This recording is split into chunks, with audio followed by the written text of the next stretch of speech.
Item Number SCP-Y-051. Object Class Keter. Special Containment Procedures. Due to SCP-Y-051's atypical manifestation process and non-localized nature, direct physical containment is infeasible. Instead, containment efforts are structured around real-time detection, environmental disruption, and specialized intervention protocols to prevent escalations and minimize civilian exposure. The Foundation has dedicated extensive resources to acoustic surveillance, early anomaly detection, and the development of task forces uniquely suited to engage SCP-Y-051 with minimal risk. To address SCP-Y-051's cognitohazardous auditory influence, the Foundation has established Mobile Task Force Zeta-4, the Giggle Gang, a highly specialized intervention unit composed exclusively of individuals who possess neurological, psychological, or physiological conditions that inherently suppress or eliminate their ability to comprehend, respond to, or experience humor or laughter. Operational criteria for MTF Zeta-4 personnel. Candidates for MTF Zeta-4 are selected based on a strict set of neurological and psychological evaluations. Each member must meet at least one of the following criteria: congenital or acquired anhedonia. Subjects who exhibit a complete inability to derive pleasure from humor or any form of amusement. Alexithymia with specific emotional recognition deficits. Individuals incapable of associating external stimuli with comedic context, rendering them impervious to laughter triggers. Specific neurological disorders impacting humor cognition, including but not limited to damage to the ventromedial prefrontal cortex or temporal parietal junction, both of which are critical in humor processing. Physical conditions preventing laughter responses. Individuals with paralysis affecting facial musculature, congenital disorders inhibiting laughter production, or laryngeal anomalies preventing vocal laughter. Advanced dissociative or schizotypical conditions. Candidates whose neurological dissociation or altered perception of reality prevents them from interpreting humor as an emotional or cognitive stimulus. By ensuring that all operatives lack the fundamental ability to process humor or produce laughter, MTF Zeta-4 maintains an anomalous immunity to SCP-Y-051's primary lethal mechanism, allowing them to engage the entity without succumbing to its cognitohazardous influence. Intervention Protocols. 1. Acoustic surveillance and early manifestation suppression. The Foundation maintains a global network of acoustic monitoring stations, capable of detecting low-frequency anomalies consistent with SCP-Y-051's signature 24.3-meter radius tonal disturbance. AI-assisted anomaly recognition software flags potential SCP-Y-051 activity based on disruptions in ambient noise fields, abrupt auditory nullification events, and anomalous resonance phenomena. Upon confirmed detection, automated frequency disruptors are deployed to destabilize SCP-Y-051's auditory signature, often preventing full manifestation. 2. Rapid Deployment Protocol. Upon verification of SCP-Y-051's emergence, MTF Zeta-4 is immediately mobilized to establish containment perimeters and civilian evacuation zones. Standard containment suppression fields include directed acoustic nullifiers, frequency modulation devices, and high-resonance countertones designed to destabilize SCP-Y-051's cohesion within baseline reality. Civilian exposure is mitigated by deployment of Class C amnestics and controlled memory replacement protocols to eliminate knowledge of anomalous occurrences. 3. Direct engagement measures. In the event of a full SCP-Y-051 manifestation, MTF Zeta-4 operatives engage the entity directly, utilizing tactical sound nullification gear to prevent further escalation. Engagement units deploy low-frequency interference fields, which have shown a 67% effectiveness rate in causing SCP-Y-051 to prematurely dematerialize. Containment personnel use structured, humorless dialogue to interact with affected civilians, ensuring no risk of accidental cognitive exposure to laughter-inducing stimuli. Psychological de-escalation protocols are implemented for affected individuals experiencing involuntary facial distortion, mitigating long-term trauma. 4. Post-incident quarantine and survivor analysis. Survivors of SCP-Y-051 manifestations are subjected to comprehensive neurological and psychological assessment. SCP-Y-051 survivors exhibiting persistent anomalous facial expressions, auditory hallucinations, or involuntary vocal distortions are placed in long-term observational quarantine. Experimental rehabilitative procedures focus on determining whether neurological restructuring can reverse SCP-Y-051's inflicted cranial distortions. Description: SCP-Y-051, designated the Last Laugh, is an extra-dimensional, acoustically manifested humanoid entity that materializes in direct response to human auditory perception of its signature low-tone anomaly. Once fully formed, SCP-Y-051 presents as a gaunt, elongated humanoid standing approximately 3 meters in height, with disproportionately long limbs and thin, dexterous fingers. Its pallid, semi-translucent skin lacks pigment and vascular structures, giving it an unnatural, corpse-like appearance. SCP-Y-051 is entirely devoid of facial features, except for its grotesquely wide, hyperextended mouth, which spans nearly the entire width of its head. This mouth houses multiple rows of jagged, interlocking teeth, capable of independent movement, allowing for the manipulation of vocal resonance frequencies. Despite its lack of sensory organs, SCP-Y-051 demonstrates an unerring ability to locate and track human subjects, even in total darkness or through physical obstructions. It exhibits a persistent and singular focus on targeted individuals, ignoring all external stimuli unrelated to its manifestation event. Method of manifestation: SCP-Y-051 does not maintain a permanent, corporeal form, and instead breaches baseline reality via sound wave anomalies. These manifestations follow a predictable sequence of escalating disturbances. Phase 1: Auditory disturbance and environmental disruption.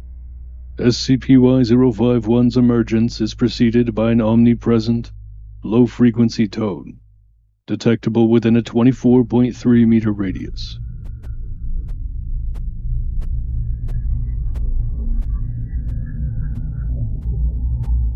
This tone suppresses all external sound, creating an area of unnatural silence where only SCP-Y-051's frequency remains detectable.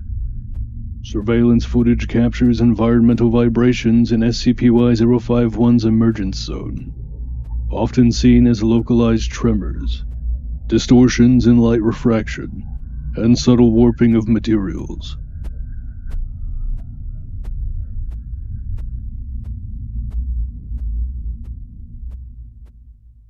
Prolonged exposure to this frequency induces mild cognitive dissonance, vertigo, and auditory hallucinations, though these symptoms abate following SCP-Y-051's demanifestation.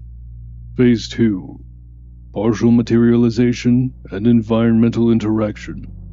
SCP-Y-051 initially manifests through its hands, which extend gradually from nearby environmental surfaces, including walls, mirrors, floors, vehicles or windshields, and in rare cases, human skin. Its limbs materialize at irregular speeds, appearing deliberate yet unnervingly slow, as if dragging itself into existence. Once SCP-Y-051 has fully extracted itself from its emergence point, it orients immediately toward its primary target. Phase 3. Full Manifestation and Comedy Event. Upon full emergence, SCP-Y-051's mouth violently ruptures open, stretching far beyond anatomical limits. It then emits a slow, reverberating laugh. The surrounding environment is subjected to a complete auditory nullification event, wherein all sound ceases except for SCP-Y-051's sustained tone and vocalizations. Survivors have reported a persistent echo of laughter, which lingers even after SCP-Y-051 has demanifested.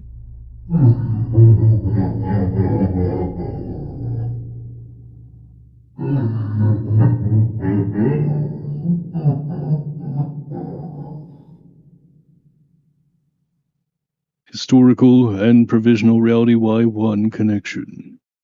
SCP-Y-051 was first documented in baseline reality, though evidence suggests that it predates human civilization. An excavation within Provisional Reality-Y-1 revealed a statue bearing SCP-Y-051's likeness, buried beneath the remains of an abandoned village. Archaeological findings. The statue depicts SCP-Y-051 in two distinct forms. A calm, featureless figure with a closed-mouthed smile, seated with hands folded in an apparent meditative posture. The other, a fully realized SCP-Y-051.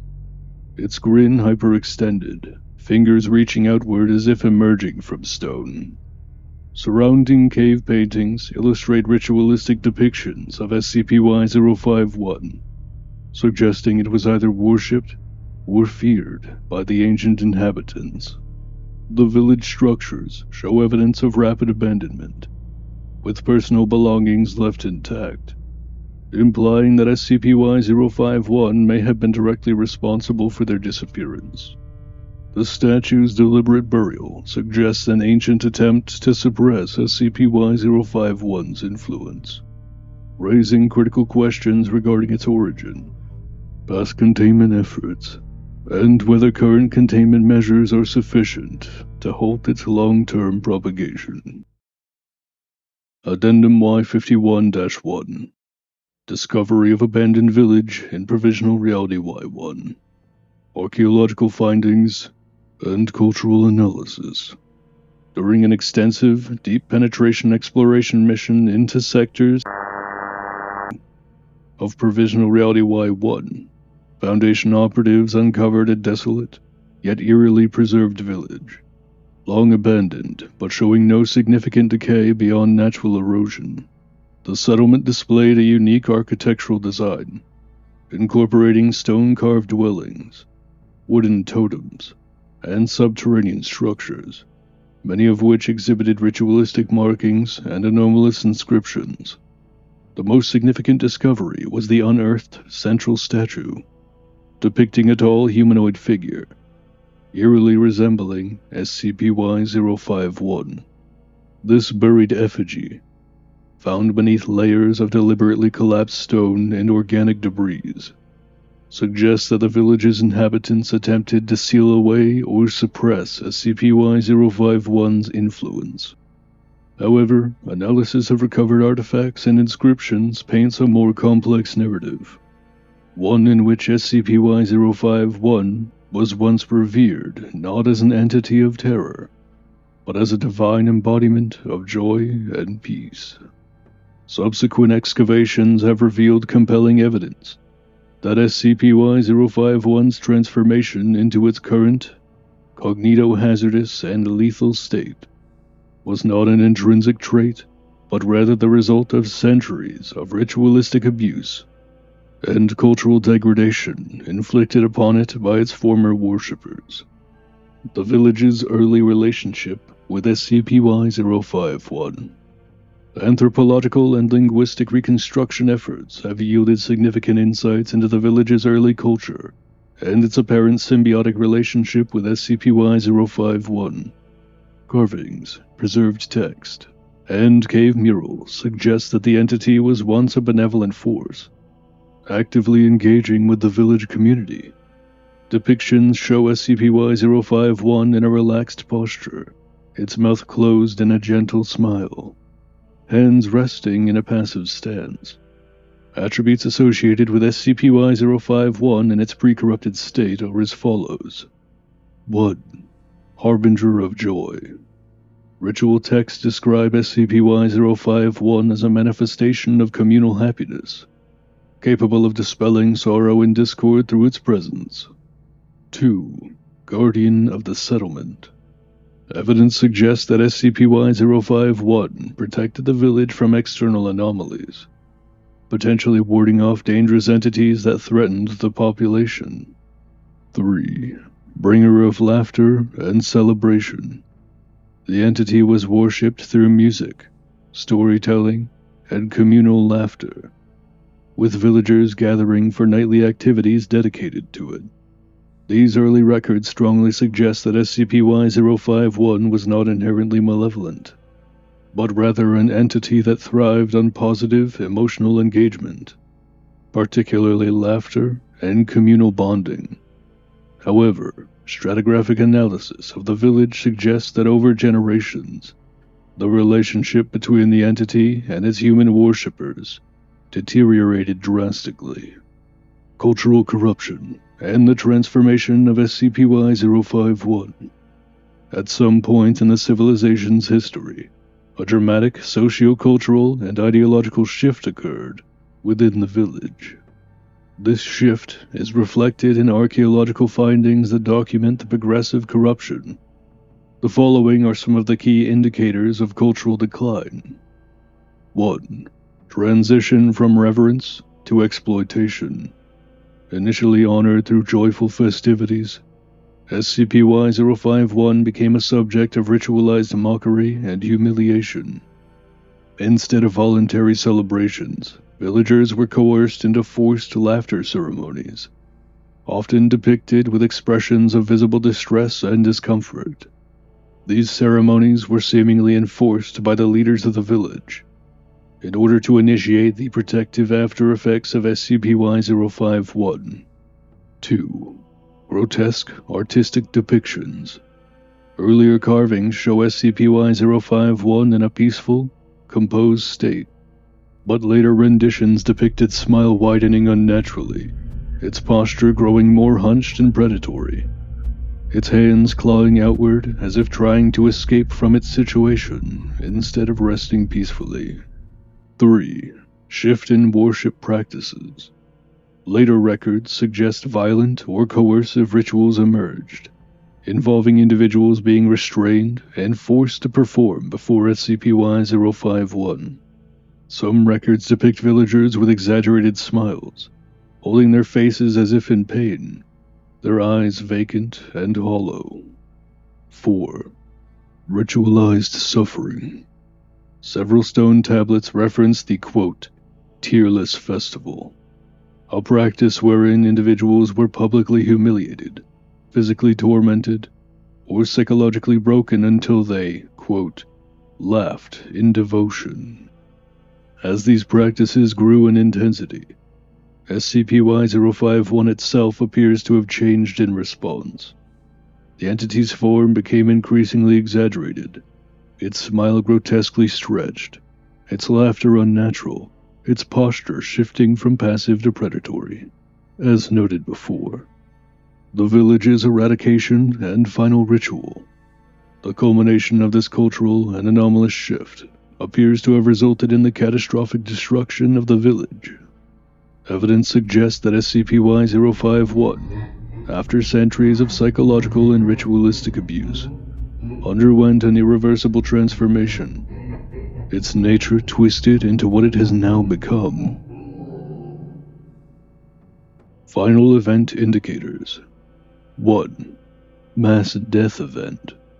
Excavations revealed over 200 skeletal remains, with every recovered skull displaying significant deformation, including extreme jaw displacement, fractured zygomatic arches, and signs of forced muscle contractions that broke bone.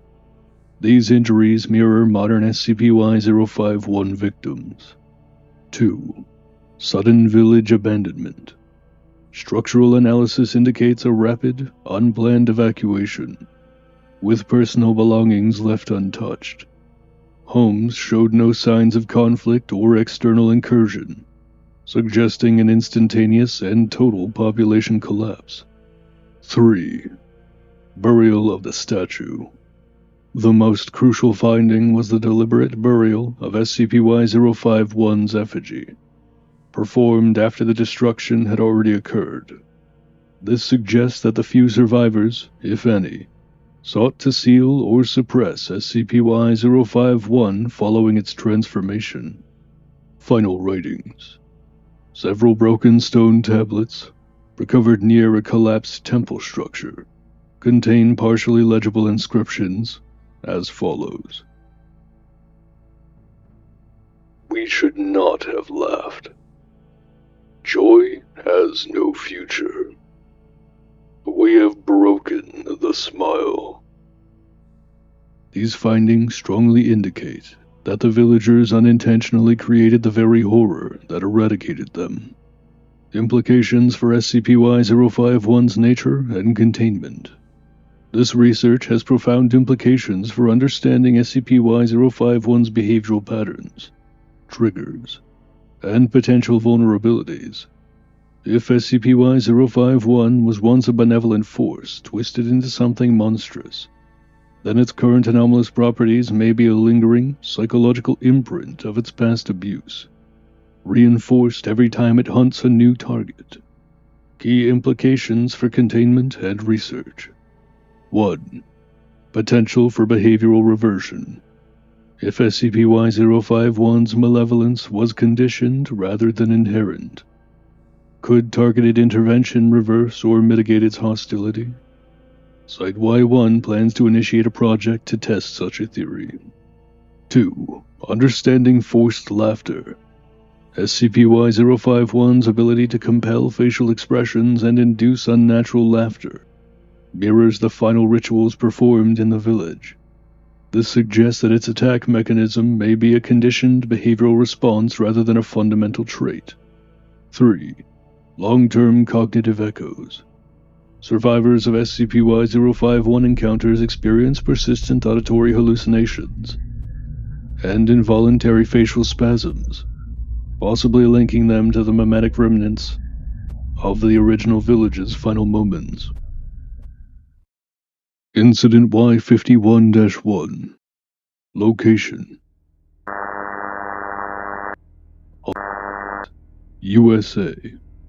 Date: March 1st, 2000. Summary: the first confirmed SCP-Y-051 manifestation in baseline reality was recorded following a sequence of unexplained deaths and widespread reports of auditory distortions. Local authorities alerted the Foundation after multiple individuals were found with grotesquely altered and ripped facial structures, their mouths forcibly extended into unnatural grins, seemingly frozen in perpetual laughter in their final moments. Incident details: at 02:13 hours, emergency services received a frantic distress call from a private security officer patrolling an abandoned warehouse district. The officer, audibly distressed, reported hearing a deep, oscillating hum, followed by a sudden and absolute cessation of all ambient noise. His final recorded words before the line went silent were, "Hey, something's coming out of the wall. What the... Jesus Christ. What the hell is that thing? What the fuck?" Upon arrival, first responders discovered the officer lying in the center of the warehouse, his facial muscles rigidly ripped and contorted into an unnatural, forced grin. Post-mortem analysis confirmed that the subject had sustained catastrophic mandibular fractures and torn zygomatic muscles, as if his mouth had been forcibly stretched beyond its anatomical limits. Security footage retrieved from the warehouse provided the first comprehensive visual documentation of SCP-Y-051's full manifestation process. Analysis by Foundation specialists yielded the following observations. At 0209 hours, environmental distortions began to manifest along the eastern wall of the warehouse, with the surface appearing to ripple and undulate as though responding to unseen pressure. At 0211 hours, SCP-Y-051's elongated fingers began protruding through the brickwork, each digit stretching unnaturally as it gripped the surface and began pulling itself forward. By 0212 hours, the entity's grotesquely oversized head breached the surface, its mouth still shut in a stretched, unnatural grin. The officer was observed paralyzed, visibly shaking, and beginning to involuntarily smile as SCP-Y-051 fully extracted itself from the structure. At 0213 hours, SCP-Y-051's mouth tore open abruptly, triggering an immediate auditory collapse within the area.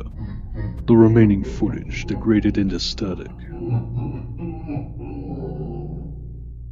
Foundation response and aftermath. Containment personnel were deployed within 30 minutes of initial anomaly detection, securing the area and establishing a Class 3 anomalous zone. Acoustic suppression fields were deployed, effectively neutralizing lingering anomalous frequencies. All first responders and civilian witnesses were administered Class C amnestics. The warehouse was subsequently demolished and replaced with an unmarked Foundation-controlled facility. This event served as the first empirical confirmation that SCP-Y-051 was capable of spontaneous manifestation within baseline reality, independent of any direct interaction with Provisional Reality-Y-1. The findings further reinforce the hypothesis that SCP-Y-051's presence is triggered by specific auditory conditions, particularly low-frequency disturbances preceding full emergence. Incident Report Y51-26. Location: Performing Arts Center, USA. Date: March 12, 2000. Summary: a high-casualty SCP-Y-051 manifestation event transpired during a late-night theatrical rehearsal, culminating in the deaths of all audience members and performers, with the exception of one survivor, a janitorial staff member who was deaf. Incident details: recovered security footage and forensic analysis provided the following timeline. At 11:46 hours, SCP-Y-051 manifested within the stage backdrop, appearing to peel itself free from the painted scenery, emerging in an unnatural, fluid-like motion from the surface. Performers and crew members began exhibiting immediate facial muscle contractions, their mouths contorted into involuntary smiles, despite visible distress. By 11:49 hours, SCP-Y-051's mouth unhinged, initiating its signature auditory event and uncanny smile. Every individual within the entity's auditory radius experienced catastrophic facial deformations, their expressions permanently frozen in wide, torn, unnatural grins. The lone survivor, Richard, a night shift janitor, later recounted, I saw people falling over, clutching their faces like they were in pain, but I didn't hear anything. I didn't feel anything, except my face pulling into a smile. Oh God, but I had no urge to laugh. I don't know what you're talking about. I just stood there, watching everyone around me die, frozen in these awful grins. Oh God, the smiles. This event provided critical confirmation that SCP-Y-051's primary anomalous effect is contingent upon auditory perception. The deaf survivor's immunity to SCP-Y-051's low-frequency tone and laughter event strongly indicates that the anomaly's influence is reliant on cognitive recognition rather than direct physiological manipulation. But it leaves questions as to how the smile is forced onto the individuals in its presence. Incident Report Y-51-32. Location: Naval Vessel, Pacific Ocean. Date: March 15th, 2000. Summary: a severe SCP-Y-051 event occurred aboard a U.S. naval vessel, culminating in the total loss of the entire crew, except for a single survivor. This survivor underwent SCP-Y-051's full facial transformation process, but inexplicably remained alive. Incident details: SCP-Y-051's low-frequency signature was first detected at 0212 hours, coinciding with ship-wide radio failures and unexplained auditory voids across the vessel.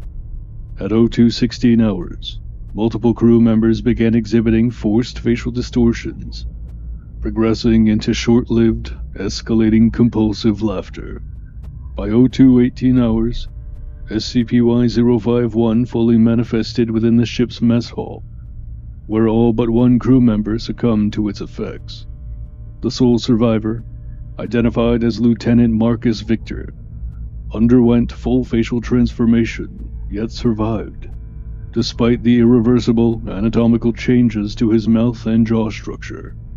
Following the event, Lieutenant Marcus Victor was unable to speak, producing only slow, guttural vocalizations described as indistinguishable from a human sobbing and laughing simultaneously.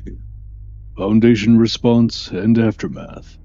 The vessel was classified as compromised and scuttled under Foundation Directive to prevent further SCP-Y-051 contamination.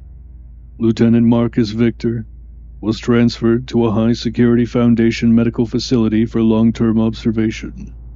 Despite extensive reconstructive surgical attempts, the survivor remains incapable of vocalizing anything other than distorted, involuntary laughter. Psychological evaluations indicate full cognitive retention, but the subject exhibits extreme dissociative symptoms and a profound aversion to reflective surfaces, expressing an extreme distaste of his own visage. This case remains one of the most disturbing examples of SCP-Y-051's anomalous effects, raising critical questions about the potential existence of non-lethal variations of its transformation process. Director's Note: Site Director William Waller.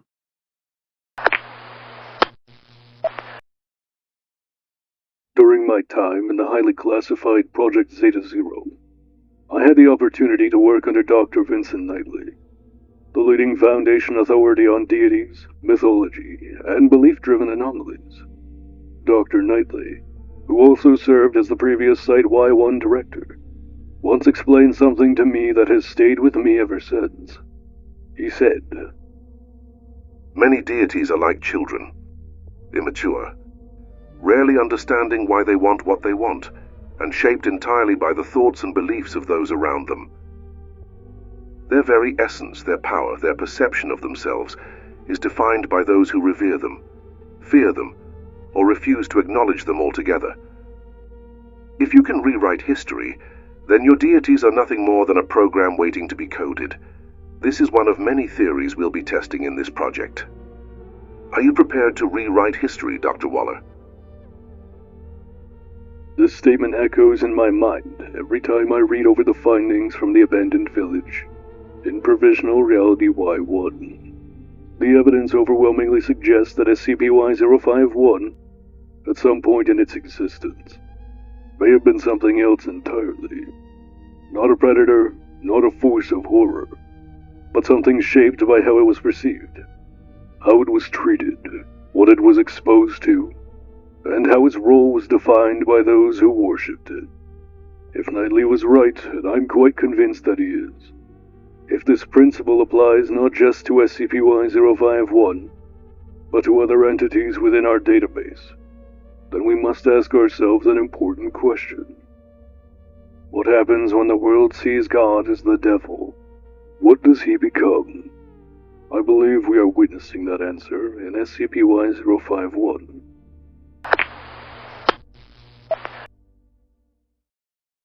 Director's Directive. Project Mascot. Clearance level, O5 authorized personnel only. SCP-Y-051 is not simply a predator. It is a reflection. It hunts as it was hunted. It smiles as it was smiled at. It laughs because it was made to laugh, even when it was not meant to. If the entity has been shaped by centuries or millennia of mockery, suffering, and forced mirth, then we must ask, can it be shaped again? Initiating Project Mascot.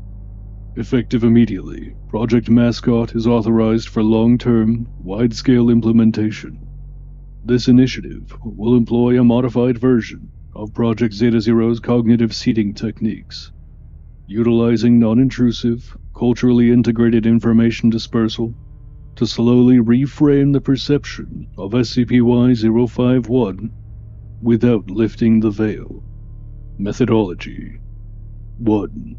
Sustained introduction of benign, falsified portrayals of SCP-Y-051 through internet culture, social media, and viral media campaigns. 2. Incremental memetic saturation through forum discussions, video content, and humor-driven digital subcultures. 3. Rebranding of SCP-Y-051's depiction into a benevolent, smiling entity, one associated with harmless joy rather than forced horror. 4. Suppression and redirection of all horror-centric narratives that reinforce SCP-Y-051's current predatory nature. Note: each manifestation of SCP-Y-051 reinforces its understanding of itself, as defined by those who witness it. We aim to reshape this understanding by shifting the collective ethos surrounding its existence. Project Mascot is in a battle against the entity itself, as every time it takes new prey, it reinforces its understanding of what it is. Projected outcome: the full extent of SCP-Y-051's conceptual malleability is unknown.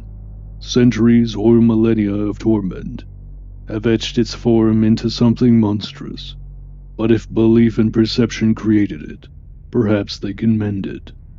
This project may not end in our lifetimes, nor in the next. It is truly unknown, but it begins here. A world in which SCP-Y-051 may one day walk among us, not as a horror, but as the manifestation of smiles and laughter it was meant to be.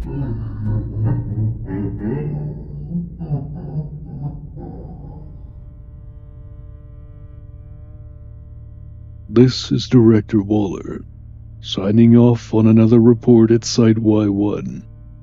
I hope you'll consider subscribing to stay up to date with our latest findings.